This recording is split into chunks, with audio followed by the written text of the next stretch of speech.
இந்த வேத பாடத்தில் நாம் ஒவ்வொரு வாரமும் இஸ்ரவேலின் ராஜாக்கள் என்ற தலைப்பில் பார்த்து கொண்டிருக்கிறோம். இஸ்ரவேலின் ராஜாக்களில் முதல் ராஜா யாருன்னு கேட்டிங்கன்னா சவுல். பென்யமின் கோத்திரம், கீசின் குமாரன் சவுல். சவுலை பற்றி, சவுலுடைய கேரக்டர்களை பற்றி பார்த்து கொண்டிருக்கிறோம். 1 சாமுவேல் 15வது அதிகாரம் 12வது வசனத்துக்கு போகலாம். எடுத்துக்கொள்ளுங்கள். 1 சாமுவேல் 15வது அதிகாரம் 12வது வசனத்தில் பார்க்கலாம். இதற்கு முன்னாடி கர்த்தர் அமலேக்கியரை முற்றிலும் அழிக்க வேண்டும் என்று சவுல் கிட்ட சொன்னார். ஆனால் சவுல் என்ன பண்ணலாம், அப்படி செய்யலை. அப்போ அதை குறித்து நம்ம பார்க்கும்போது சாமுவேல் என்ன சொல்கிறாருன்னா, அவருக்கு என்ன இல்லைன்னா மனசு இல்லை. என்ன இல்லை? அந்த பொருட்களை அழிக்க அவருக்கு மனசு இல்லைன்னு சொல்லி பார்த்தோம். சரி, இந்த நாள் 12வது வசனத்தில் பார்க்கலாம்.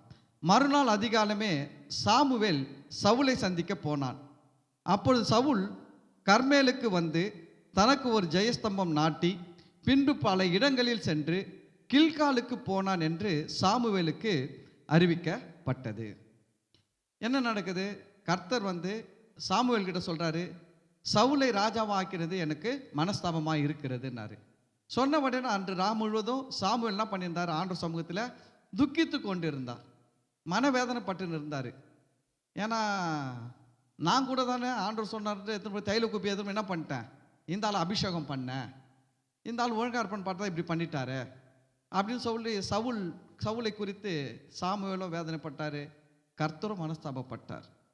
ஆனால் இப்போ சவுல் பார்த்தீங்கன்னா என்ன பண்ணுறாரு பார்த்தீங்கன்னா, அவர் அந்த யுத்தம் முடிஞ்சு என்ன பண்ணுறாரு, அவர் கர்மேலுக்கு வந்தார். எங்கே வந்தாரா? கர்மேல்ன்றது மலையும் இருக்குது, ஒரு பட்டணமும் இருக்குது. நல்லா கவனிங்க. கர்மேல் என்பது இஸ்ரேல் தேசத்தில் மலையும் இருக்கிறது, ஒரு பட்டணமும் இருக்குது. அந்த கர்மேல்ன்ற மலையில தான் எலியா என்ன பண்ணுறாரு, அக்கினியை இறக்கி அற்புதம் செஞ்சார். கர்த்தர் தெய்வமானால் கர்த்தரை சேவிங்கள் சொல்லும் போது வானத்திலிருந்து அக்கினி இறங்கும் பொழுது அந்த பலிபீடம்லாம் எங்கே கட்டினாங்களோ அந்த கர்மேல் மலையில்.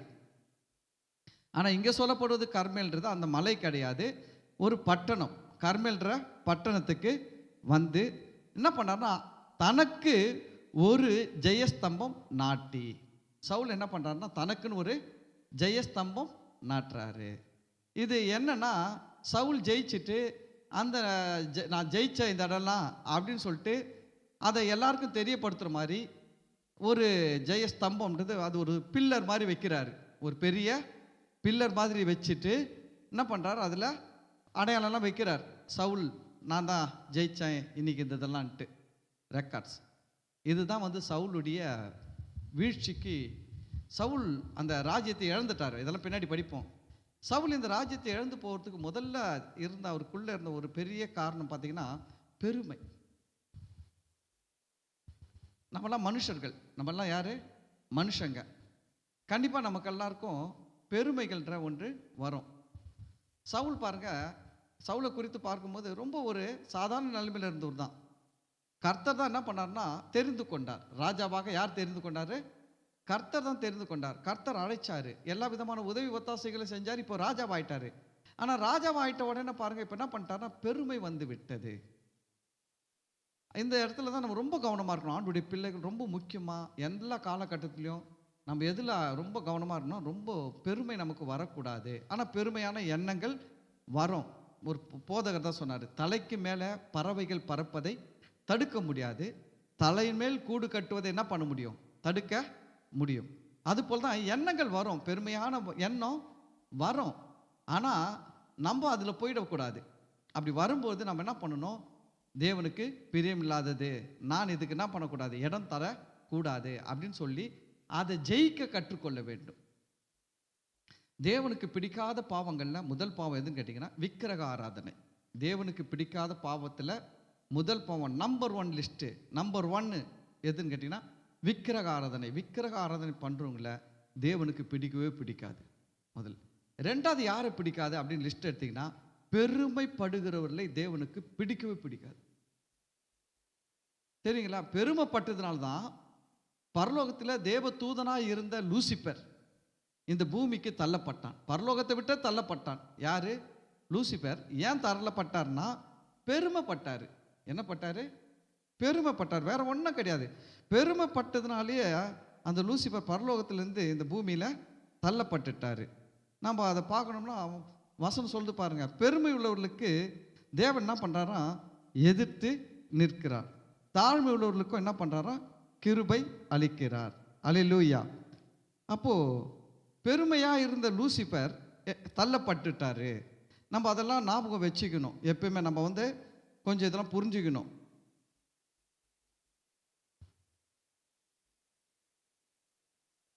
விழுந்து போன பிசாசு என்ன பண்ணியிருக்கிறான் இந்த உலகத்தில் அப்படின்னு பார்த்தீங்கன்னா, அவன் ஒரு வேலையை செய்கிறான். என்ன வேலை செய்கிறான் அப்படின்னா, ஜனங்கள் எல்லாம் இந்த பெருமையில் எப்படியாவது கொண்டு போக பார்க்குறான். ஒவ்வொருத்தருக்கும் அவன் என்ன கொடுக்குறான்னு கேட்டிங்கன்னா, பெருமையை கொடுக்குறான். ஒவ்வொரு ஜனங்களுக்கும் பார்த்தீங்கன்னா இந்த உலகத்தில் எல்லாருமே பாருங்கள் ஒரு விதமான பெருமையில் தான் இருக்கிறாங்க. பட்டவங்க பரவாயில்ல, உங்களுக்கு என்ன கிடைக்குது, போதனை கிடைக்குது, நீங்கள் இருக்கிறீங்க. ஆனால் இந்த ரட்சிக்கப்படாதவங்களுக்கு என்ன இல்லைன்னா போதனை இல்லை. ரட்சிக்கப்படாதவங்களுக்கு என்ன இல்லை, போதனை இல்லை. அதனால் அவங்கெல்லாம் என்ன ஆயிடுறாங்கன்னா பெருமையில் போயிட்டாங்க. நீங்கள் பார்த்தீங்கன்னா பெருமையை குறித்து பார்க்கும்போது மனுஷனுக்கு பாருங்கள் ஜாதி பெருமைலாம் இருக்குது இல்லை. ஜாதியில் கூட என்னது, நான் இந்த ஜாதி அப்படின்ட்டு எனக்கு ஒன்றுமே புரியாது. இதில் என்ன இருக்குது, ஒரு வெள்ளைக்கார லேடிக்கிட்ட ஒரு வெள்ளைக்கார லேடியை கல்யாணம் பண்ணியிருக்கிற ஒருத்தன் பேசுகிறான். பேசும்போது அந்த லேடி கேட்குது, இவன் ஒரு பூநூல் போட்டுக்கிறான். அது கேட்குது, இது என்ன, அது இங்கிலீஷில் கேட்குது. இவன் சொல்கிறான், இது அடையாளம் அப்படின்ட்டு. என்ன அடையாளம் அப்படின்னா, நாங்களாம் உயர்ந்தவர்கள் அப்படின்ட்டு. அப்போது நீங்களாம் உயர்ந்தவங்க, எப்படி உயர்ந்தவங்க அப்படின்னா, நாங்கள் இந்த ஜாதியில் பிறந்திருக்கிறோம் அப்படின்ட்டு. உடனே திருப்பி கேட்குது, இந்த ஜாதியில் பிறந்தவங்களாம் உயர்ந்தவர்கள்ட்டு எப்படி முடிவு பண்ணீங்க, இந்த ஜாதியில் பிறந்தவங்களாம் உயர்ந்தவர்கள்ட்டு எப்படி முடிவு பண்ணுங்க. அது ஃபாரின் லேடி, அதுக்கு தெரியல. அது ரொம்ப யதார்த்தமாக கேட்குது. எப்படி நீங்கள் முடிவு பண்ணீங்க, இந்த ஜாதியில் பிறந்தவங்க உயர்ந்தவங்க, இந்த ஜாதியில் பிறக்காதவங்களாம் உயர்ந்தவங்க இல்லைன்னு சொல்லிட்டு எப்படி நீங்கள் முடிவு எடுத்தீங்க, எப்படி முடிவு பண்ணீங்கன்னா அவனுக்கு பதில் சொல்ல தெரியல. அது அப்படிதான் அப்படின்ட்டு சொல்கிறான். அப்போ பாருங்கள், மனுஷனுக்கு ஜாதி பெருமை இல்லை, எவ்வளோ மக்களுக்கு இருப்பாங்க பாருங்கள். ஏதாவது ஒரு பெருமை இல்லாமல் ஒருத்தரும் இருக்க மாட்டேன்றாங்க. இப்போ என்ன ஆயிடுச்சுன்னா அதெல்லாம் ரொம்ப இதுவாகிடுச்சு. அதுக்கு வேறு பேர் ஒன்று கொடுத்துட்டாங்க, அடையாளம். பெருமை என்ன சொல்ல, பெருமைன்னு சொல்ல என்னுடைய அடையாளம்னு சொல்லிக்கிறான். அதை என்னுடைய அடையாளம். அதனால் நான் என் அடையாளத்தை என்ன பண்ணுவேன், நான் பறைசாற்றுவேன், என் அடையாளத்தை உயர்த்தி காட்டுவேன், என் அடையாளத்தை குறித்து நான் பெருமைப்படுவேன் அப்படின்ற மாதிரி பிசாசு இந்த உலகத்தில் மனுஷங்களுக்கு பெருமைகளை கொடுத்து கொண்டே இருக்கிறான். நம்ம சில வசனங்கள் வாசிக்கலாம் பாருங்க. லூக்கா 14வது அதிகாரம் 11வது வசனம். லூக்கா 14வது அதிகாரம் 11வது வசனம்.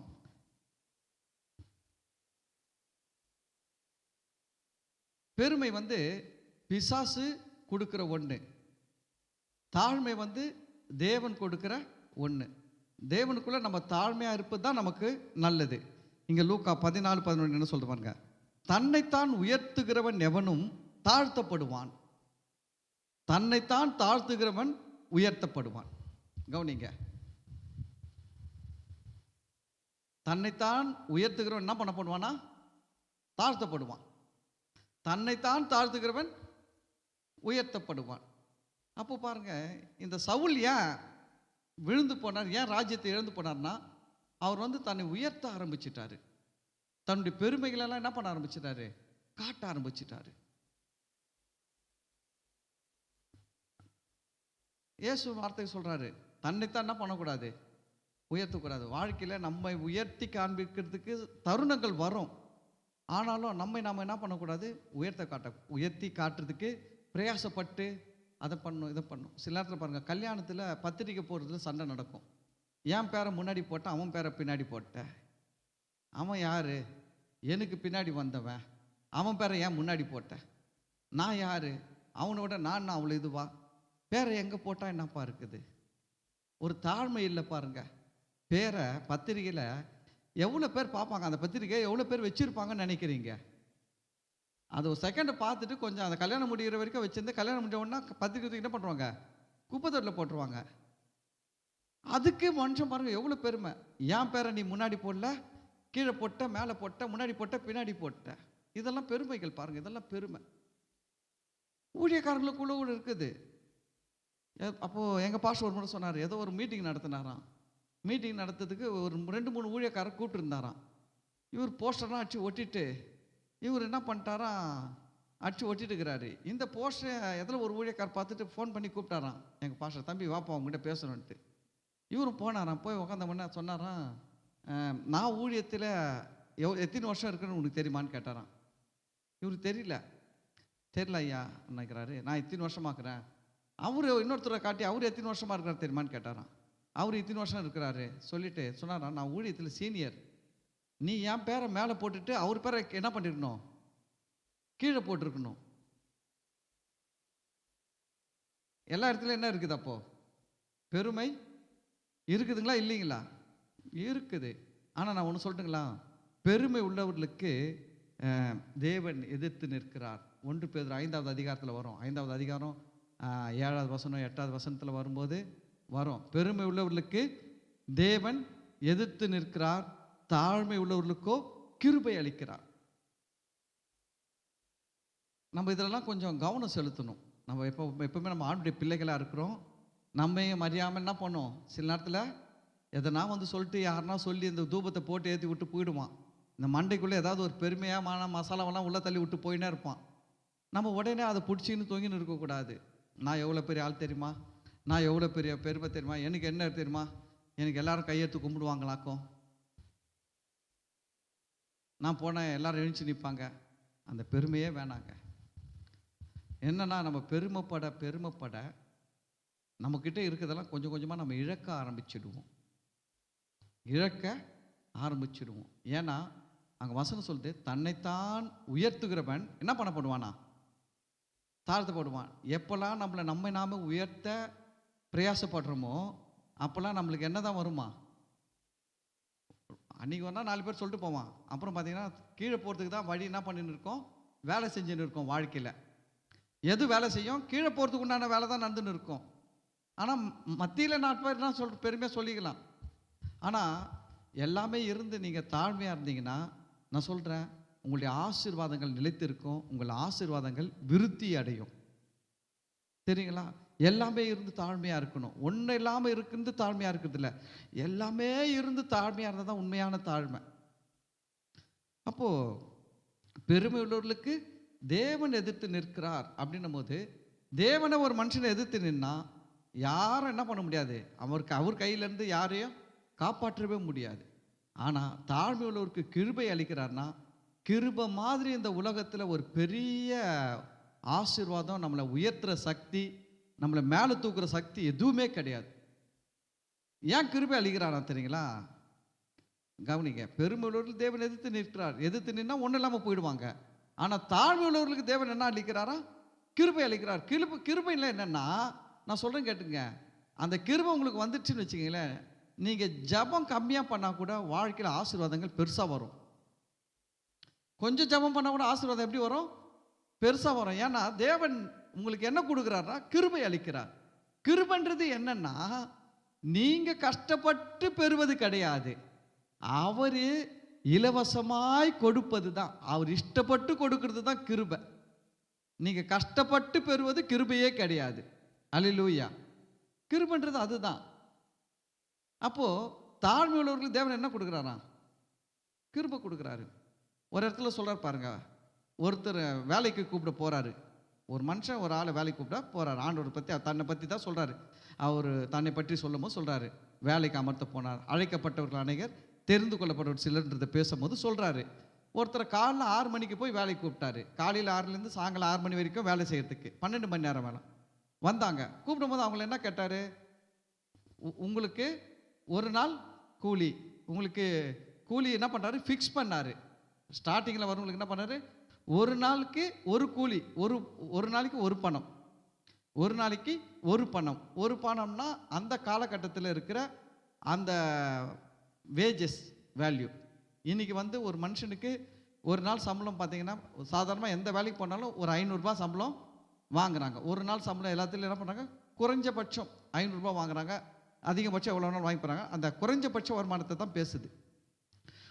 ஒரு பணத்துக்கு சம்மதிச்சாங்க. அதுக்கப்புறம் அவர் என்ன பண்ணுறாரு, 9 மணிக்கு போய் பார்க்குறாரு. 6 மணிக்கு போய் ஒரு குரூப்பை என்ன பண்ணுறாரு, பேசி கூப்பிட்டு வந்துட்டாரு.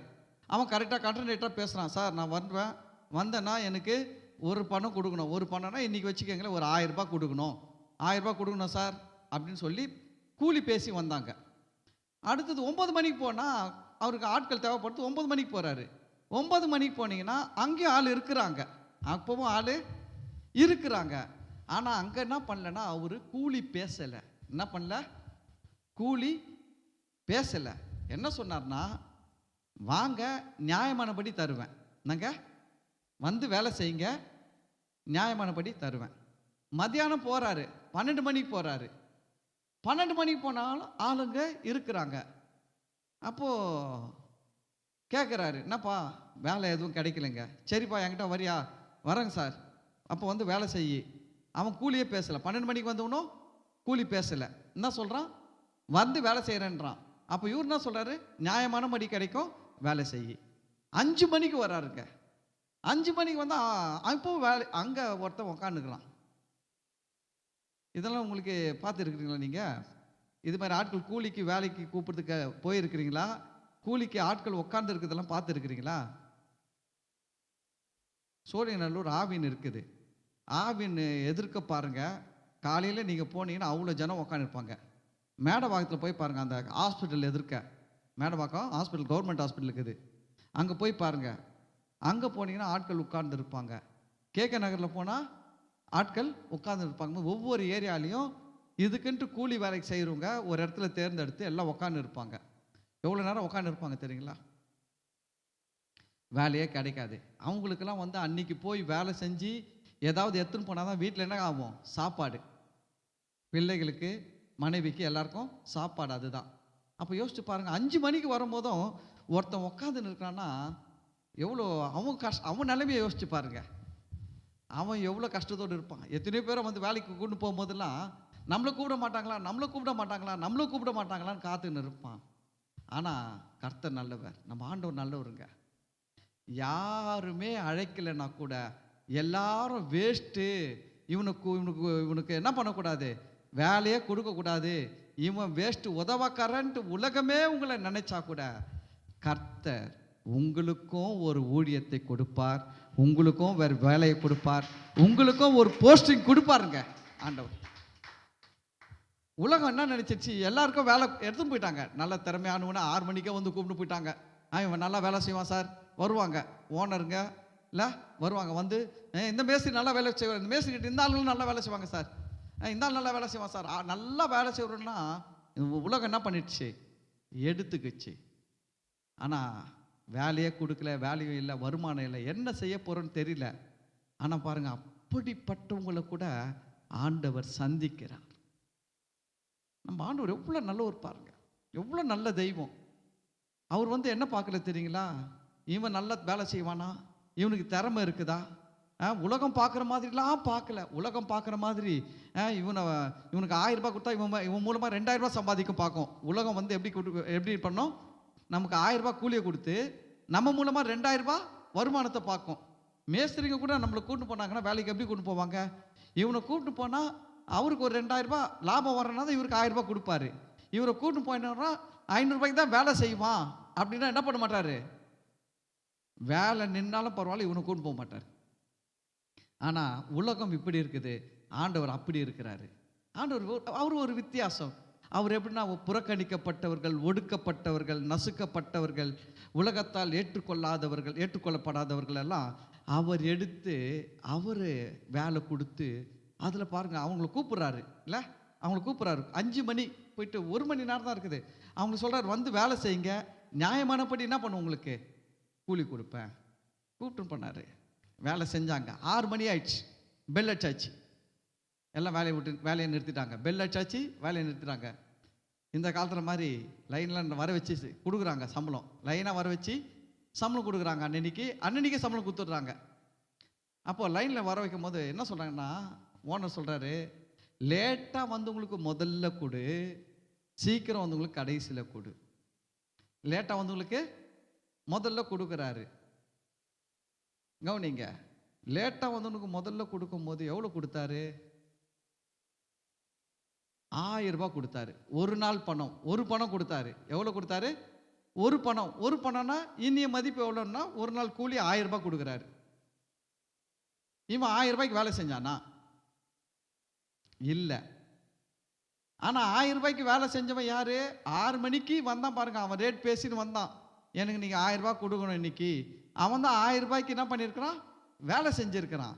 ஆனால் இவன் 1000 ரூபாய்க்கு வேலை செய்யல. ஆனால் இவனுக்கு எவ்வளோ கொடுக்குறாரு?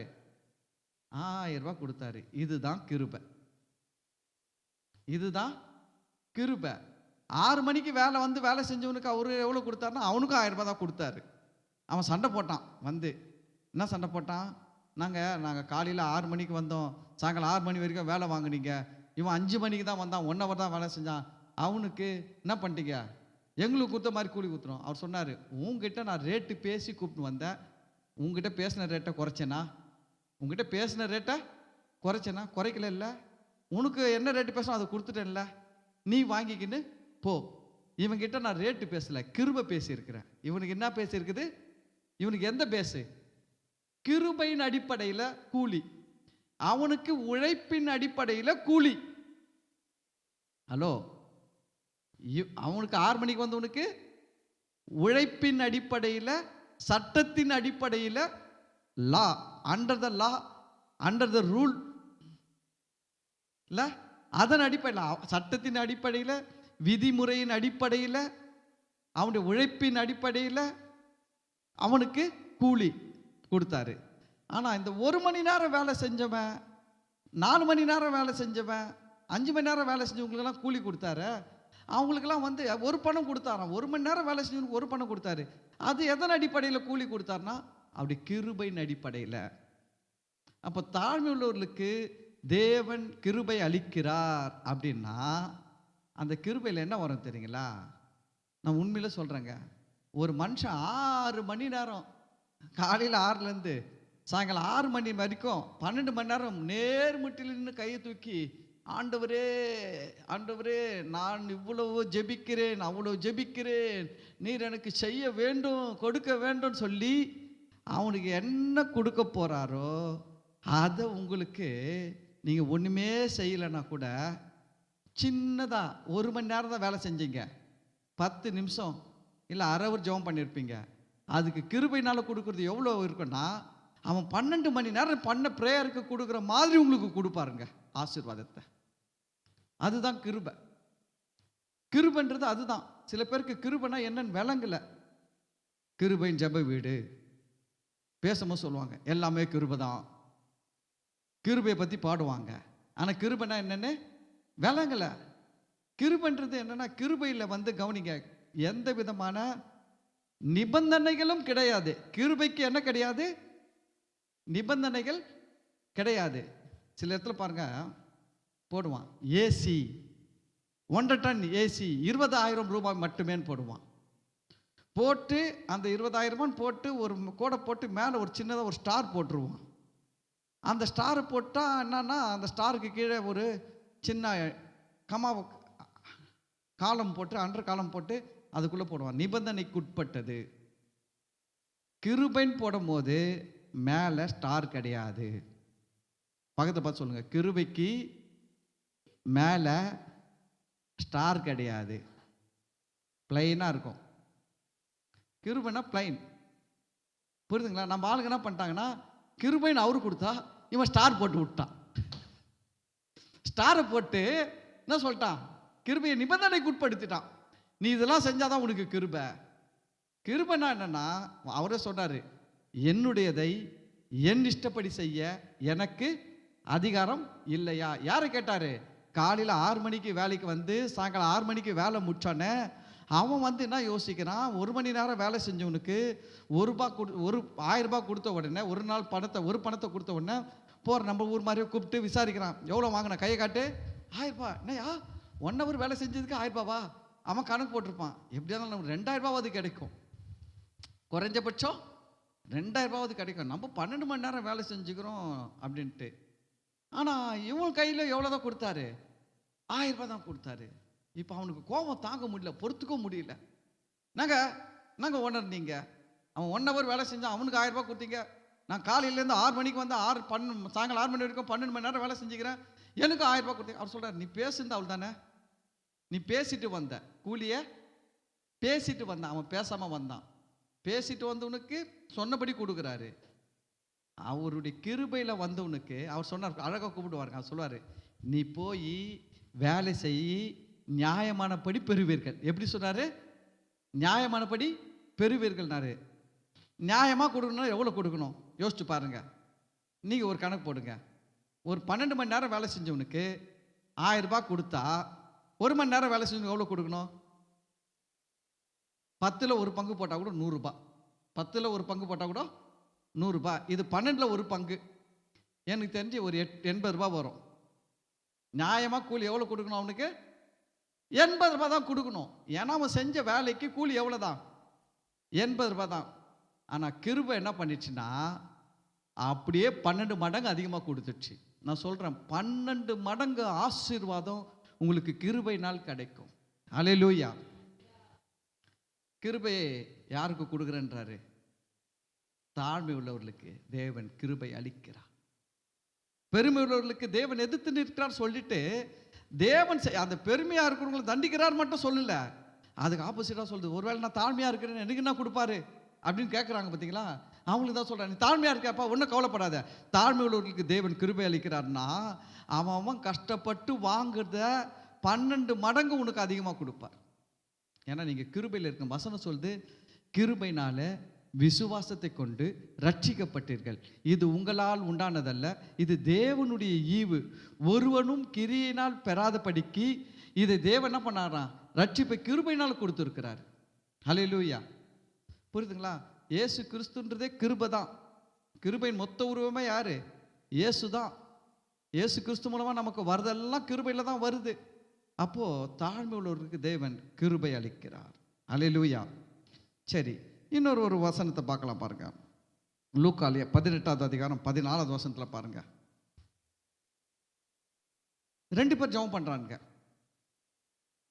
2 பேர் ஜெபம் பண்ணுறாங்க.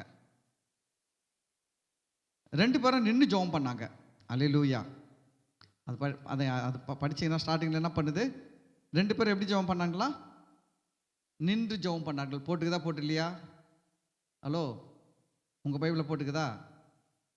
2 பேர் ஜெபம் பண்ணும்படி போனார்கள். அங்கே ஆயக்காரன் நின்று, அப்புறம் பரிசேயன் நின்று. முட்டி போட்டு தான் ஜெபம் பண்ணால் கர்த்தர் கேட்பாரு. முட்டி வலி இருந்தால் கூட நீ முட்டி போட்டு ஜெபம் பண்ண தான் கர்த்தர் கேட்பாரு. அப்போ இது என்னது? அது ஏன்னா ஃபேஸ்புக்கில் எல்லாம் பார்க்குறேங்க நான், ஒருத்தர் போடுறார் போஸ்ட்டு, முழங்கால் படியிட்டு நீ ஜெபித்தால் தான் கர்த்தர் உன் ஜெபத்திற்கு செவி கொடுப்பார். இங்கே 2 பேர் ஜெபம் பண்ணாங்களே, நின்று ஜெபம் பண்ணாங்களே.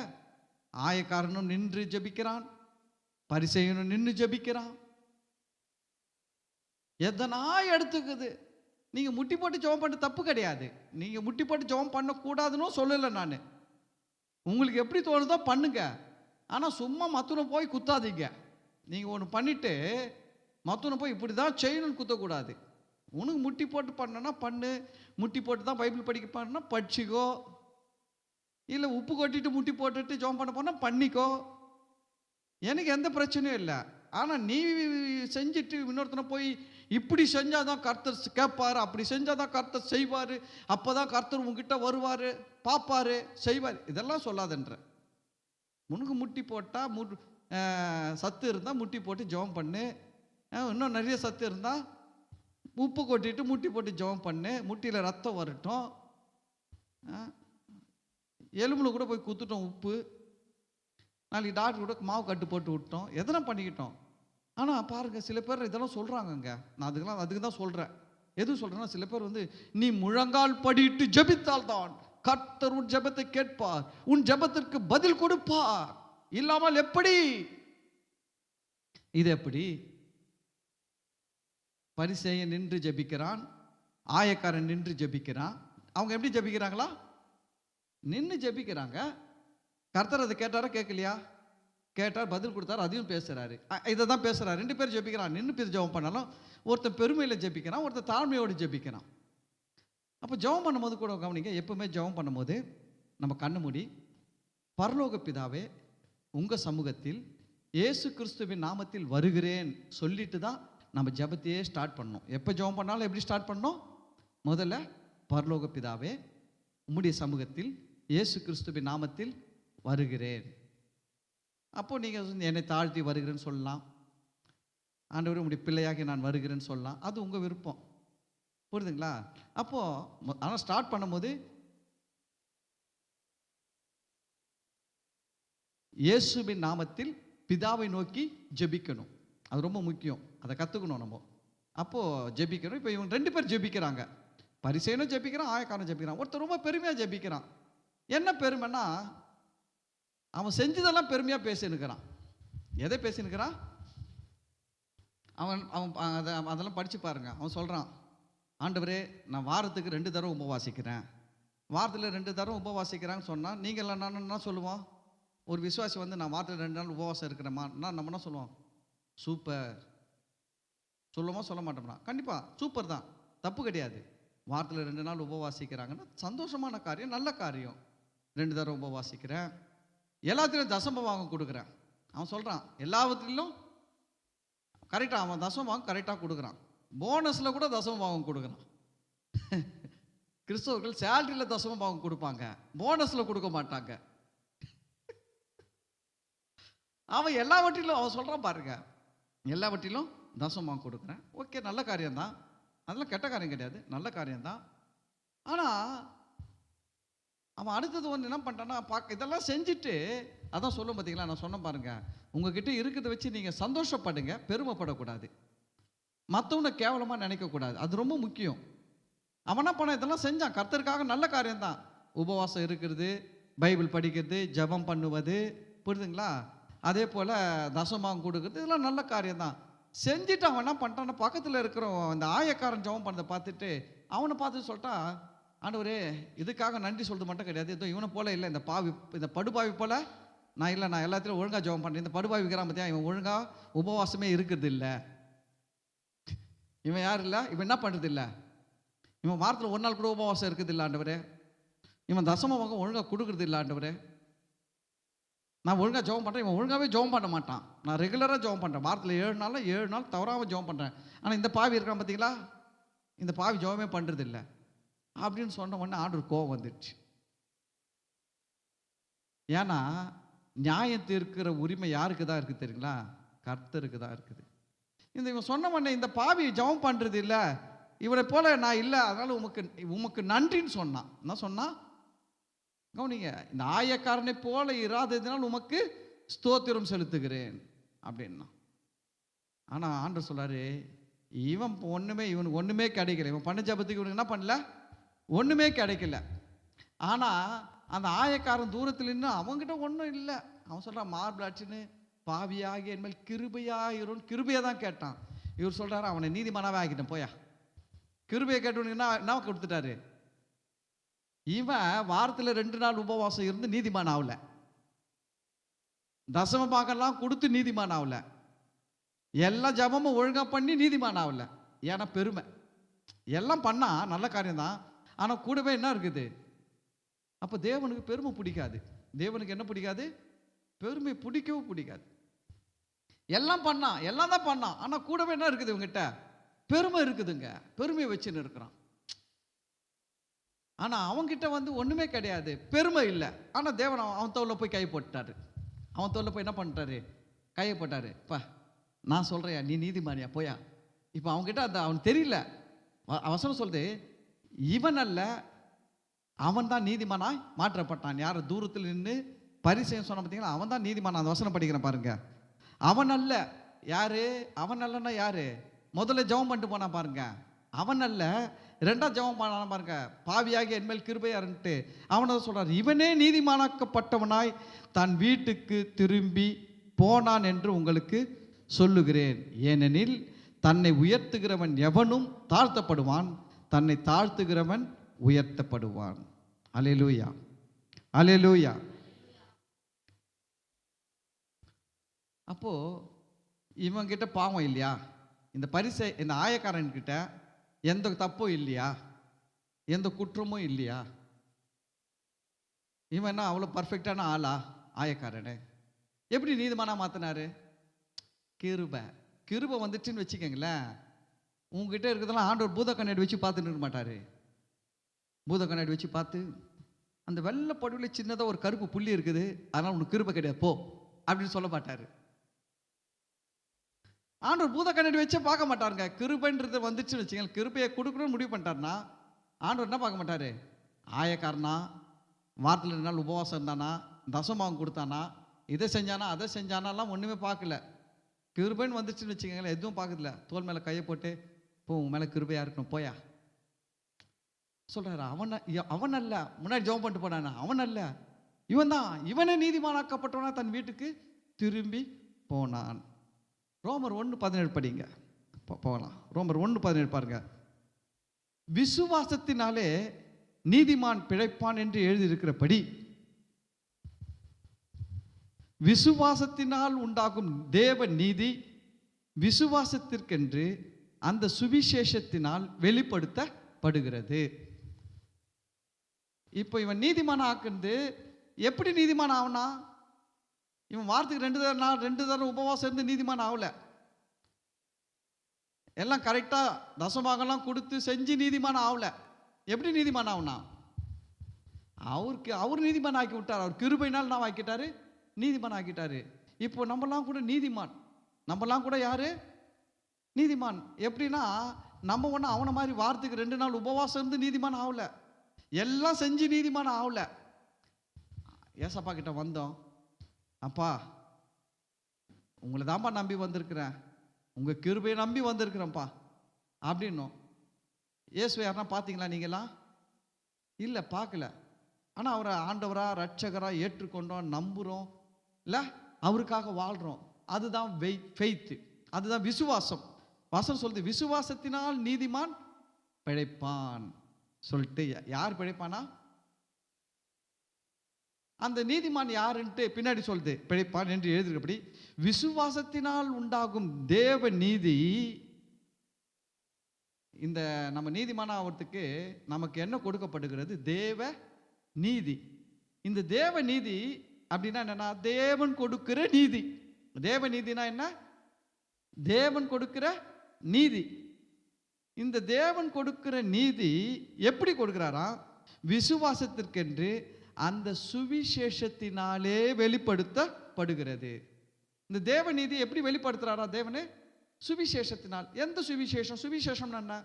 இயேசுவே மெய்யான தெய்வம், இயேசுவே ரட்சகர், இயேசு என் பாவத்திற்காக மரித்தார், இயேசு அடக்கம் பண்ணப்பட்டார், மரித்தார், அடக்கம் பண்ணப்பட்டார், 3ஆம் நாள் உயிர் தெழுந்தார், இதை நான் விசுவாசிக்கிறேன் அப்படின்னு நீங்க இயேசுவை ஏற்றுக்கொண்டீங்க பார்த்தீங்களா? அப்போ அந்த ஏற்றுக்கும் போதே அந்த விசுவாசத்தினாலேயே உங்களுக்கு என்ன கொடுக்கப்பட்டுச்சா? தேவ நீதி கொடுக்கப்பட்டுடுச்சு. அல்லேலூயா. நான் டெய்லி வசனங்கள் போடுறேன், அதுலேயும் ஒன்று போட்டிருப்பேன், அதுலேயும் ஒரு வசனம் போட்டிருப்பேன் பாருங்க. நியாயப்பிரமாணத்தினால ஒருவரும் நீதிமானாக்கப்படுகிறது இல்லை. நியாயப்பிரமாணத்தினால ஒருவரும் என்ன ஆக்கப்படுறது இல்லையா? என்ன ஆக்கப்படுறது இல்லையா? நீதிமானாய் ஆக்கப்படுகிறது இல்லை. எதில் போடுறேன்? ரோமரில் போடுறேன்ல. ரோமரில் தான் போட்டுனுக்கிறேன். 3ஆவது அதிகாரம் நினைக்கிறேன், 3ஆவது அதிகாரமும் 4ஆவது அதிகாரத்துலையும் போடுறேன். அதில் பார்த்தீங்கன்னா நியாயப்பிரமாணத்தினால் ஒருவரும் நீதிமானாக்கப்படுகிறது இல்லை சொல்லிட்டு, கிருபையினால விசுவாசத்தினால தான் நம்ம எப்படி ஆகிறோமா? நீதிமான்களாக்கப்படுகிறோம். பாருங்க, இதுக்கு ஒரு ரொம்ப அழகாக ஆண்டவர் ஆபிரகாமை நீதிமானாக்கினார். ஆபிரகாமை கர்த்தர் நீதிமானா மாத்தினாரு. ஆபிரகாமை என்னமா மாத்தினாரு? நீதிமான் என்று சொன்னார் கர்த்தர். ஆபிரகாமை கர்த்தர் என்ன சொன்னாரு? நீதிமான் என்று வேதம் சொல்லுகிறது. இந்த ஆபிரகாம் எப்போ நீதிமானா மாறினார் தெரியுங்களா? விருத்த சேதனம் பண்ணப்படுவதற்கு முன்னாடி நீதிமானா மாறினாரு. நல்லா கவனிங்க, விருத்த சேதனம் பண்ண பிறகு நீதிமானா மாறல, விருத்த சேதனம் பண்ணப்படுவதற்கு முன்னாடி தான் ஆபிரகாமை கர்த்தர் நீதிமான் என்று சொன்னார். ஏன் கர்த்தர் வந்து அந்த விருத்த சேதனத்துக்கு முன்னாடி சொன்னார்னா, விருத்த சேதனம்ன்றது உடன்படிக்கை, நியாயப்பிரமாணம். விருத்த சேதனம்ன்றது எதற்கு அடையாளம்? நியாயப்பிரமாணம். நியாயப்பிரமாணம்னா சட்டத்திட்டம். நீ இதெல்லாம் செஞ்சா நீதிமானா மாறலான்ற சட்டத்திட்டம் கொடுக்கறதுக்கு முன்னாடி கர்த்தர் விசுவாசத்தினால ஆபிரகாமை நீதிமானாய் மாற்றினார். ஏன்னா ஆண்டவருக்கு தெரியும், சட்டத்திட்டத்தின்படி ஆபிரகாம் என்ன பண்ண முடியாது, நீதிமானாய் மாற முடியாது. ஆனால் சட்டம் வருவதற்கு முன்னாடியே கிருபையினால ஆபிரகாமை நீதிமானாய் மாற்றினார். இது எதற்கு அடையாளமா இருக்குது? நமக்கு அடையாளமா இருக்குது. நம்மளாம் சட்டத்திட்டம் இல்லாம கிருபையினால, அவருடைய இலவசமான கிருபையினால என்ன பண்ணப்பட்டிருக்கிறோம்? நீதிமானாய் மாற்றப்பட்டிருக்கிறோம். அல்லேலூயா. 3வது அதிகாரம் 21 ரோமர்ல எடுத்துக்கங்க. அப்படியே 3:21. இப்படி இருக்க, ரோமர்ல 1ல படித்தோம், 1:17. இப்போ 3:21. இப்படி இருக்க நியாயப்பிரமாணம் இல்லாமல் தேவ நீதி வெளியாக்கப்பட்டிருக்கிறது. அதை குறித்து நியாயப்பிரமாணமும் தீர்க்க தரிசனங்களும் சாட்சியிடுகிறது. நியாயப்பிரமாணம் இல்லாமல் தேவநீதி என்ன பண்ணப்பட்டிருக்குதான்?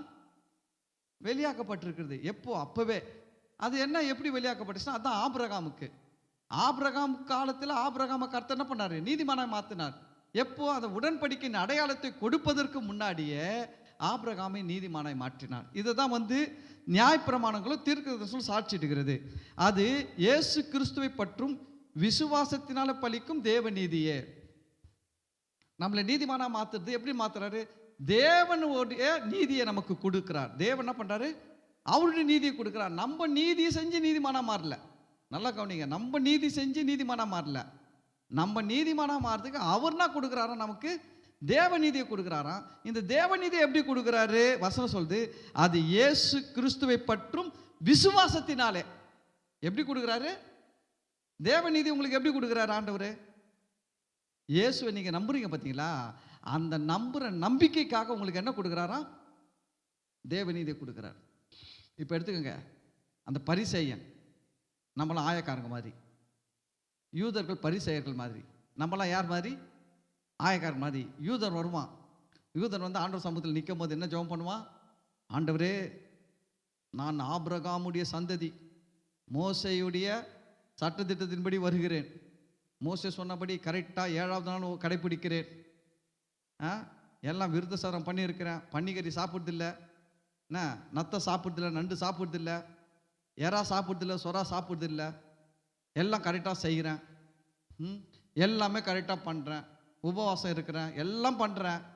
கடுகில் தசமபாகம் கொடுக்குறேன், வெந்தயத்தில் தசமபாகம் கொடுக்குறேன், சீரகத்தில் தசமபாகம் கொடுக்குறேன் அப்படின்னு சொல்லிட்டு வருவான். ஆனால் அவன் நீதிமானாக மாறவே முடியாது. நீங்களும் நானும் பார்த்தீங்கன்னா ஒன்றுமே செய்யலை, இதெல்லாம் செய்யலை, எல்லாம் ஆப்போசிட்டாக செய்கிறது. அவர் நண்டு சாப்பிட வேணாம் சொல்லியிருந்தா நண்டு சாப்பிட்டு தான் வருது. எறா சொரா சாப்பிடாதனா எறா சொரா சாப்பிட்டு வருது.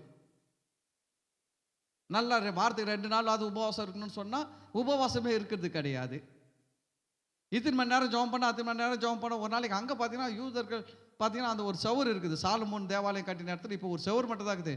அந்த செவத்தில் கரெக்டாக டைம் போய் என்ன பண்ணுறாங்க? தொழுது கொள்கிறாங்க, ஜெபம் பண்ணுறாங்க கரெக்டாக. நம்ம அப்படி பண்ணுறோமா? நம்ம ஜபத்தில் கூட கொஞ்சம் முன்ன பின்ன இருக்குது, ஒழுங்காக செய்ய மாட்டேன்றோம். எல்லாத்துலேயும் குறைச்சல் தான் நம்மக்கிட்ட. ஆனால் நம்ம வந்து யாருன்னு இப்போ இந்த ஆயக்காரன் மாதிரி. ஆனால் அவன் வந்து அவ்வளோ செஞ்சும் நீதிமானாக மாற முடியல. ஆனால் நம்ம வந்து ஒன்றுமே செய்யலை. இயேசுவை நம்பணும். அவர் சொல்லிட்டாரு, போயா நீ நீதிமான், போங்க நீங்களாம் யாரு நீதிமான்? எதுக்கு? இயேசுவை என்னுடைய ஒரே பேரான குமாரன் நீ என்ன பண்ணிட்ட? நம்புன பத்தியா? அதுக்காகவே உன்னை என்ன பண்ணுறேன் நான்? தேவ நீதி, ஏன் நீதியை கொடுத்துட்றேன். உன் நீதியை வச்சு நீ ஒன்றும் சாப்பிடவே முடியாது. சொல்லுவாங்க தெரியுமா, நாக்கு கூட வழிக்க முடியாது. மனுஷன் தன்னுடைய சுயநீதியை வச்சு என்ன பண்ண முடியாது? நாக்க கூட வழிக்க முடியாது. அதனால் அவர் தெரியும், நாக்க கூட வழிக்க முடியாது. அந்த பிளாஸ்டிக்கு நாக்கு வழிக்கிறத கூட வாங்க முடியாது உன் சுயநீதியை வச்சு. இப்போ நான் என்ன பண்ணுறேன்? உனக்கு எல்லாம் பங்களாவே கொடுத்துட்டு பொருளெல்லாம் கொடுக்குறேன். போ. எப்படி கொடுக்குறேன்?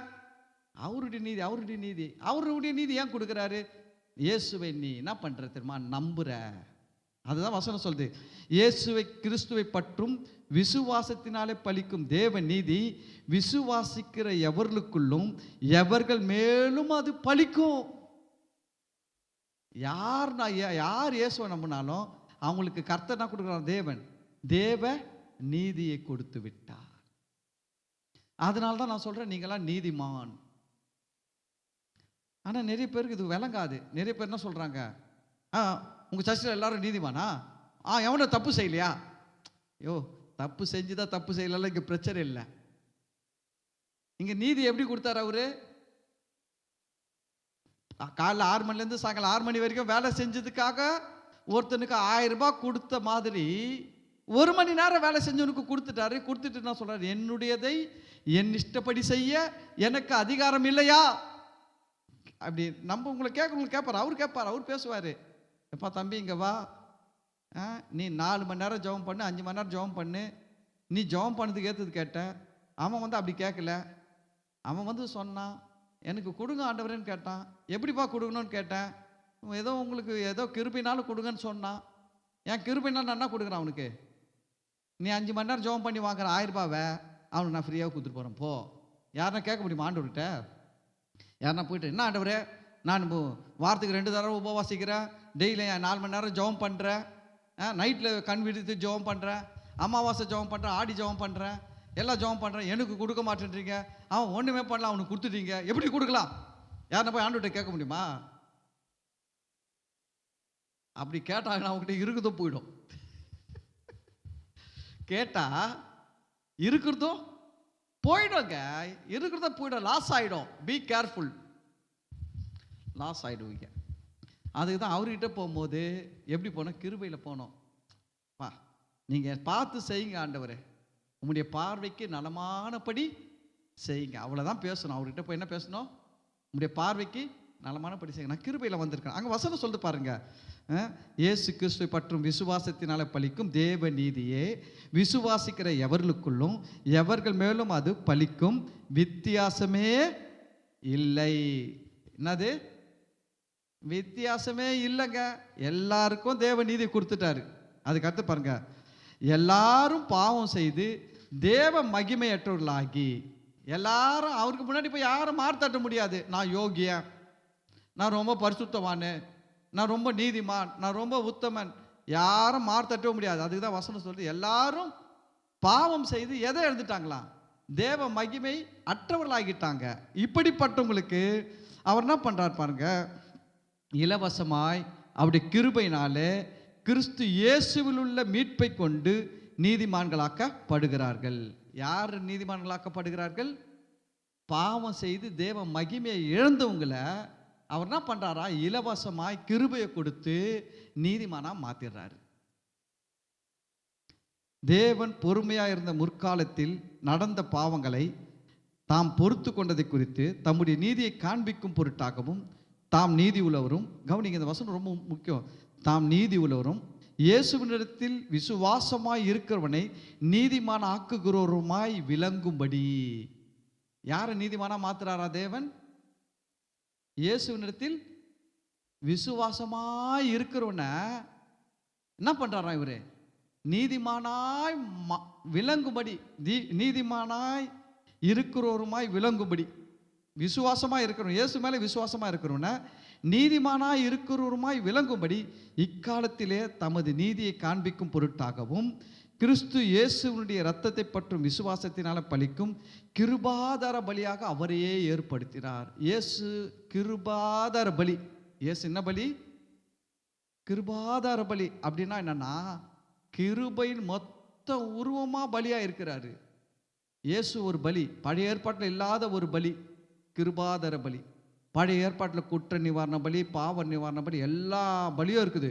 கிருபாதார பலி கிடையாது. கிருபாதார பலி ஒரே ஒருத்தர் தான், ஆண்டவராகிய இயேசு கிறிஸ்து. அல்லேலூயா. கிருபாதார பலினா என்னன்னா, இங்க உன்னுடைய செயலையே அவருக்கு பொருட்டாவே எடுக்கிறது இல்லை. ஒன்னே என்னன்னா, இயேசுவை விசுவாசிக்கிறாயா? இயேசுவை தேவனுடைய குமாரன் என்று விசுவாசிக்கிறாயா? இயேசு உன்னுடைய பாவங்களுக்காக மரித்தார், உயிர் தெழுந்தார் என்று விசுவாசிக்கிறாயா? இயேசு மெய்யான வழி என்று விசுவாசிக்கிறாயா? இதுதான் முக்கியம். இதெல்லாம் நீங்கள் இதெல்லாம் விசுவாசிக்கிறேன் விசுவாசிக்கிறேன் ஆமேன் ஆமேன் ஆமேன்னு சொன்னால் 100 மார்க் போ, நீ நீதிமான் ஆயிட்ட. பேப்பரே எழுதலைங்களே, வேற கையை தூக்கி ஆமாம் ஆமான்னு சொன்னேன். அவர் சொல்கிறாரு, அதுதான் கிருபை, போ பாஸ் ஆயிட்டடி. அல்லேலூயா. எப்படி இருக்குது? நல்லா இருக்குல்ல? இது தெரிஞ்சால் எல்லா கிறிஸ்தவங்களும் நல்லா இருப்பாங்க. இது தெரிஞ்சால் எல்லா கிறிஸ்தவங்களும் நல்லா இருப்பாங்க. ஆனால் எல்லா கிறிஸ்தவங்களுக்கும் இதெல்லாம் போதிக்கப்படுறது இல்லை. இதெல்லாம் என்ன பண்ணுறதில்ல? போதிக்கப்படுறது இல்லை. இதெல்லாம் மறைச்சி வச்சுக்கிறாங்க. இதெல்லாம் மறைச்சி வச்சுக்கின்னு, ஏன்னா இவனுக்கு சொல்லிக் கொடுக்கக்கூடாது. அப்புறம் இவனா சொல்லின்னு தெரியுவான், நீதிமானா நீதிமானான்னு போவா. இவனை அப்படி பாட விடக்கூடாது. இவன் எப்படி தான் பாட விடணும்.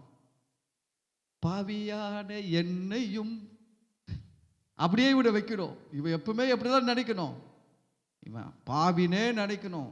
இவனுக்கு நான் நீதிமானன்ற இதுவும் வரக்கூடாது. இப்படி பண்ணுறவன் உண்மையில இயேசுவே கிடையாது, பிசாசு தான் பண்ணுவான். இப்படி ஒரு எண்ணத்தை கொடுக்கறதுக்கு வேலை செய்கிறாங்கன்னா அவங்க யாருக்கு வேலை செய்கிறாங்க? உண்மையில இயேசுக்கு வேலை செய்கிறாங்களான்றதே சந்தேகமாக இருக்குது எனக்கு. இயேசு பாருங்க, இங்கே இதெல்லாம் வந்து நானும் எழுதி வச்சு பேசினுக்கிறேன், எல்லாரும் பைபிளே தானே இருக்குது. அப்போது இயேசு கிறிஸ்துவை பற்றும் விசுவாசத்தினாலே நம்ம என்ன பண்ணியிருக்கிறாரா? நீதிமானாய் மாற்றி இருக்கிறார். அதுக்காகவே நாம் நீதிமானாக மாறணுன்றதுக்காகவே பிதாவாகிய தேவன் இயேசுவை கிருபாதார பலியாக கொடுத்திருக்கிறார் இந்த உலகத்தில். அப்போ நம்ம என்ன பண்ணக்கூடாது? பெருமைப்படக்கூடாது. நம்ம என்ன பண்ணக்கூடாது? பெருமை தப்பி தவறி கூட மண்டைக்குள்ளே நுழைஞ்சதுன்னா அடுத்த செகண்டே 2 கம்பு எடுத்து அடிச்சு துரத்தி விட்டுருங்க, ஓடிப்போ பிசாசை. பெருமையே வேணாம். அதுதான் சவுல் ஏன் ராஜ்யபாரத்தை இழந்தார்னா பெருமை. ஜெயஸ்தம்பத்தை நாட்டினார், பெருமைப்பட்டார், எல்லாவற்றையும் இழந்துட்டார். ஆனால் பெருமை உள்ளவர்களுக்கு தேவன் எதிர்த்து நிற்கிறார், தாழ்மை உள்ளவர்களுக்கு கிருபை அளிக்கிறார். தன்னைத்தான் உயர்த்துகிறவன் தாழ்த்தப்படுவான், தன்னைத்தான் தாழ்த்துகிறவன் உயர்த்தப்படுவான். புரியுதுங்களா? அப்போ கிருபை வரும்பொழுது நமக்கு எல்லாமே வந்துடுங்க. இப்போ நீங்களாம் எதில் இருக்கிறீங்க? கிருபையில் இருக்கிற. தைரியம் சொல்லுங்கள், பயப்படாதீங்க. கிருபையில் இருக்கிறீங்க. நம்ம சபை வந்து கிருபை போதிக்கிற சபை தான். நம்ம சர்ச்சு வந்து சட்டதிட்டங்களை போதிக்கிற சபை அல்ல, பரிசேயர்களுடைய சபை அல்ல, கிருபாதார பலியினால் உண்டான நன்மைகளை பேசுகிற சபை. புரியுதுங்களா? ஏன்னா பழைய ஏற்பாட்டில் எல்லாம் பலியும் இருந்து என்ன பலி இல்லை? கிருபாதார பலி மட்டும் பழைய ஏற்பாட்டில் கிடையாது. புதிய ஏற்பாட்டில் இருக்கிற ஒரே பலி கிருபாதார பலி, இயேசு. ஏன் கிருபாதார பலினா, உன்னால் வாங்க முடியாததெல்லாம் அவர் கிருபையினால் உனக்கு கொடுக்குறார். உங்களுக்கு எது கிடைக்காது எல்லாவற்றையும் கொடுத்துட்டாருங்க. சுகம் கொடுத்துட்டாருங்க. நீங்கள் எந்த கறி சாப்பிட்டாலும் சுகம் உங்களுக்கு தான் சொந்தம். பழைய ஏற்பாட்டில் இந்தந்த கறி சாப்பிட்டா தான் சுகம் கிடைக்கும், மீறி சாப்பிட்டா சுகம் கிடைக்காது. புதிய ஏற்பாட்டில் நீ எந்த கறி சாப்பிட்டாலும் சுகம் உன்னுடையது, பலன் உன்னுடையது, ஆரோக்கியம் உன்னுடையது, ஆசீர்வாதம் உன்னுடையது, வெற்றி உன்னுடையது, எல்லா உயர்வுகளும் உன்னுடையது. பழைய ஏற்பாட்டில் அதெல்லாம் செஞ்சால் தான் கிடைக்கும், செய்யலைன்னா வராது, செய்யலைன்னா லாஸ் ஆகிடும். பழைய ஏற்பாடு எப்படின்னா சட்டம், செஞ்சால் கிடைக்கும், செய்யாவிட்டால் தண்டனை கிடைக்கும். பழைய ஏற்பாட்டில் எப்படி? செஞ்சால் நல்லது கிடைக்கும், செய்யலைன்னா தண்டனை கிடைக்கும். புதிய ஏற்பாட்டில் எப்படின்னா உனக்காக அவரே எல்லாமே செஞ்சு முடிச்சதுனால நீ செய்யலைனாலும் உனக்கு எல்லாமே கிடைக்கும், நல்லதெல்லாம் உனக்கு கிடைக்கும், எல்லாம் அவர் தான் கிடைக்கும். கிரிக்கெட்டு 11 பேர் விளாட்றாங்க. எதிர் டீம் போய் 310 ரன் அடிச்சிட்டான். எதிர் டீம் என்ன பண்ணிட்டான்? 310 அடிச்சிட்டான். ஓப்பனிங் பேட்ஸ்மேன் 2 பேர் இறங்குறாங்க. ரோஹித் சர்மாவும் விராட் கோலியும் இறங்குறாங்க. இறங்கி ஓப்பனிங் பேட்ஸ்மேன் 2 பேர் நின்று 50 ஓவரில் 314 ரன் அடிச்சிட்டாங்க. இப்போ இந்தியா என்ன பண்ணிடுச்சு?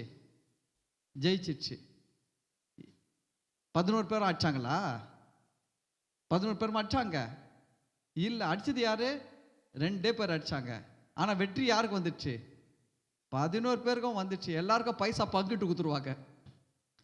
இயேசு கிறிஸ்து போய் மேட்சில் நின்று பிசாசை அடிச்சு ஜெயிச்சிட்டாரு. நம்ம அடிக்கலைங்க, நம்ம மேட்சுக்கே போகல, நம்ம அந்த கேபினில் உட்காந்துக்கிறோம். அவரே ஆடி எல்லாம் 6 8 10 எல்லாம் அடிச்சிட்டார். அவரே காலி பண்ணி முடிச்சிட்டாரு. அங்கன்னு சொல்லிட்டாரு, ஜெயிச்சிட்ட. மரணத்தின் அதிகாரியாக பிசாசானவனை தமது மரணத்தினால் ஜெயித்து மரண பயத்தில் இருக்கிறவர்களுக்கு என்ன பண்ணிட்டாராம்? விடுதலையை கொடுத்து விட்டார். பிசாசின் வல்லமையிலிருந்து விடுதலை கொடுத்து விட்டார். பிசாசின் ஆளுகையிலிருந்து விடுதலை கொடுத்து விட்டார். இப்போ நம்ம எப்படி இருக்கணும்? சந்தோஷமாக இருக்கணுங்க. சும்மா தேவையில்லாமல் எங்கன்னா போயிட்டு மூக்குத்தியை கழட்டினா தான் கர்த்தர் அற்புதம் செய்வார், கொலுசை கழட்டினா தான் கர்த்தர் அற்புதம் செய்வார், கம்பளம் இருந்தால் கர்த்தர் அற்புதம் செய்ய மாட்டார். இதெல்லாம் எங்கன்னா போய் கேட்டு வாழ்க்கையை நாசம் பண்ணிக்காதீங்க. இதெல்லாம் பைபிள்லே கிடையாதுங்க. மூக்குத்தியை கழட்டினா தான் அற்புதம் செய்வன் பைபிளில் எழுதலை, கம்பளை கழட்டினா தான் அற்புதம் செய்வன் எழுதலை, நீ பொருத்தனை பண்ணால் தான் செய்வன் ஆண்டவர் எங்கேயுமே சொல்ல. இன்னும் கூட சொல்லப்போனால் ரொம்ப அழகாக சொல்லிட்டார் ஆண்டவர், கேளுங்கள் அப்பொழுது உங்களுக்கு கொடுக்கப்படும் சொன்னார். பொருத்தனை பண்ணி கேளுங்கன்னு சொல்லலை, உபவாசம் இருந்தோம் கேளுங்கன்னு சொல்லலை, இல்லைன்னா எதனா கழட்டிட்டு கேளுங்கன்னு சொல்லலை, இல்லைன்னா இது தூக்கி வெயிட்டை வச்சுக்கின்னு கேளுங்கன்னு சொல்லலை. எப்படி சொல்லிக்கிறாரு? கேளுங்கள் அப்படின்ட்டாரு. ஏன் கேட்டால் தருவேன்ட்டாரு? நீங்கள் எங்கே இன்னைக்கு யார் தெரியுமா நீதிமான்? எப்படி நீதிமானு? அவர் தேவன் நீதியை கொடுத்து உங்களை நீதிமான் ஆகிட்டாருங்க. சந்தோஷமா போங்க, கர்த்தர் உங்களை ஆஸ்வதிப்பார். ஆமென். God bless you. சரி, நம்ம எல்லாரும் எழுந்து நிற்போம், ஜெபிக்கலாம். ஸ்தோத்திரம் ஆண்டவரே, இந்த நாளிலும் கூட அப்பா உம்முடைய கிருபைகளை நாங்கள் எண்ணி பார்க்கிறோம். ஆண்டவரே, உம்மை போல ஒரு நல்ல தெய்வம், கிருபை உள்ளவர், இரக்கம் உள்ளவர், தயவு உள்ளவர் இந்த உலகத்தில் ஒரு தெய்வமும் கிடையாது ஆண்டவரே. நீர் ஒருவர் மாத்திரமே, நீர் மாத்திரமே, நீர் ஒருவர் மாத்திரமே ஆண்டவரே. எங்களுக்காக கிருபையினால் எங்களை நீதிமானாக்கி இருக்கிறீங்க ஆண்டவரே. நாங்கள் உண்மை ஏற்றுக்கொண்டதுனால எங்களை நீதிமானாக்கி இருக்கிறீங்க ஆண்டவரே. எல்லா வித நன்மைகளையும் எங்களுக்கு கொடுத்து இருக்கிறீங்க, எல்லா விதமான சுகங்களை கொடுத்துட்டீங்க, உயர்வுகளை கொடுத்துட்டீங்க, எல்லா விதமான ஆசீர்வாதங்களையும் இயேசு கிறிஸ்து மூலமாக எங்களுக்கு நீங்கள் கொடுத்து விட்டபடியால் நன்றி ராஜா. ஆண்டவரே, நீங்கள் இதெல்லாம் கொடுத்து இருக்கிறீங்க, நாங்கள் அதுக்கு நன்றியாக வாழணும்ப்பா. அவ்வளோதான்ப்பா, நாங்கள் அதுக்கு நன்றியாக வாழணும், சாட்சியாக வாழணும், உத்தமமாய் வாழணும், உண்மையாய் வாழணும் ஆண்டவரே. ஆனால் நாங்கள் இப்படிலாம் வாழ்ந்தால் தான் நீங்கள் கொடுப்பீங்கன்னு நாங்கள் வாழக்கூடாது. நீங்கள் கொடுத்துருக்கிறதுக்காக நாங்கள் அந்த நன்றி நிறைந்த இருதயத்தோடு வாழ எங்களை ஒப்பு கொடுக்குறோங்க. நாங்கள் இன்னும் அதிகமாக பரிசுத்தமாக ஜீவிக்கணும், இன்னும் அதிகமாக உத்தமமாக ஜீவிக்கணும், இன்னும் அதிகமாக உண்மையாக ஜீவிக்கணும் ஆண்டவரே. ஆனால் நாங்கள் அதில் எங்களுடைய விசுவாசத்தை கொண்டே போகக்கூடாதுப்பா. கிருபையினால இயேசு கிறிஸ்துவை விசுவாசிக்கிறதுனால ஆண்டவரே, அவரை கிருபாதார பலியாக கொடுத்து எங்களை நீதிமானாய் மாற்றுவதற்காக கிருபாதார பலியாக கொடுத்து இருக்கிறீங்கன்னு வாசிச்சோமே ஆண்டவரே. நாங்கள் அதெல்லாம் புரிந்து கொண்டு உங்கள் கிருபையை எண்ணி பார்க்கிறோம் ஆண்டவரே. தாழ்மை உள்ளவர்களுக்கு கிருபை அளிக்கிறார் என்று பார்க்கிறோமே ஆண்டவரே. எங்களுக்கு தாழ்மையை நிறைய தாங்க ஆண்டவரே, அளவில்லாமல் தாழ்மையை எங்களுடைய இருதயத்தில் தாங்க ஆண்டவரே, எங்களுடைய ஆத்மாவில் தாழ்மையை தாங்க ஆண்டவரே. ஆண்டவரே, வீண்கேடும் மதிக்கேடும் ஆண்டவரே பெருமையுமான எண்ணங்கள் எல்லாம் எங்கள் ஆத்மாவில் இருக்கவே கூடாது. இயேசு கிறிஸ்துவின் நாமத்தில் நாங்கள் கட்டளையிடுகிறோம். எங்கள் ஆத்மாவிலே எங்கப்பா ஒருவேளை எங்களுக்கே தெரியாமல் கூட ஏதாவது மதிக்கேடும் பெருமையும் வீணான எண்ணங்களும் இருந்தால் அதெல்லாம் இயேசுவின் நாமத்தில் விலகி போகட்டும். எங்கள் ஆத்மாவிலிருந்து பெருமையின் ஆவிகள் விலகுவதாக, பெருமையின் எண்ணங்கள் இயேசுவின் நாமத்தில் விலகும்படி கட்டளையிடுகிறோம் ஆண்டவரே. எங்களுடைய ஆத்மாவில் நாங்கள் தாழ்மையை டிக்ளேர் பண்ணுறோம் ஆண்டவரே. ஆண்டவரே, நான் சாந்தமும் மனம் தாழ்மையுமாக இருக்கிறேன்னு சொன்னீங்க, அதை நீங்கள் ஏற்றுக்கொள்ளுங்கன்னு சொன்னீங்களே. இயேசுவின் நாமத்தில் நாங்கள் அதை ரிசீவ் பண்ணுறோம் ஆண்டவரே. அப்போ இயேசு கிறிஸ்துவுக்குள்ள இருந்த அந்த சாந்தத்தையும் மனத்தாழ்மையும் நாங்கள் இயேசுவின் நாமத்தில் எங்களுக்குள்ளே ரிசீவ் பண்ணுறோம். பரிசுத்த ஆவியின் மூலமாக எங்களுடைய ஆத்மாவில் நாங்கள் ரிசீவ் பண்ணுறோம் ஆண்டவரே. இந்த நாள் இந்த வார்த்தைகளை கேட்ட ஒவ்வொரு பிள்ளைகளையும் ஆசீர்வதிங்கப்பா. இந்த இரவு நேரத்தில் கர்த்தருடைய அற்புதங்கள் அடையாளங்கள் பிள்ளைகளின் வாழ்க்கையில் நடப்பதாக நீர் மகிமைப்படுவீராக. ஆன்லைனில் கேட்குற ஒவ்வொருத்தரையும் கர்த்தர் ஆசீர்வதிப்பீராக. துதிகன மகிமை மாட்சிமைகளை உமக்கு செலுத்துகிறோம் ஆண்டவராக இயேசு கிறிஸ்துவின் நாமத்தில் ஜெபிக்கிறோம், நன்றி செலுத்துகிறோம் நல்ல பிதாவே, ஆமேன். என் ஆத்துமாவே கர்த்தரை ஸ்தோத்திரி, என் முழுவதுமே அவர் பரிசுத்த நாமத்தை ஸ்தோத்திரி. ஆத்துமாவே கர்த்தரை ஸ்தோத்திரி, கர்த்தர் செய்த சகல உபகாரங்களையும் மறவாதே, ஆமேன். பிதாவாகிய தேவனுடைய அன்பும் கர்த்தராகிய இயேசு கிறிஸ்துவின் கிருபையும் பரிசுத்த ஆவியினுடைய அந்யோன்யமும் ஐக்கியமும் ஆசீர்வாதமும் வழி நடத்துதலும் இப்பொழுதும் ஆண்டவராகிய இயேசு கிறிஸ்துவின் வருகை வரையிலும் நம் அனைவரோடும் கூட இருப்பதாக, ஆமென்.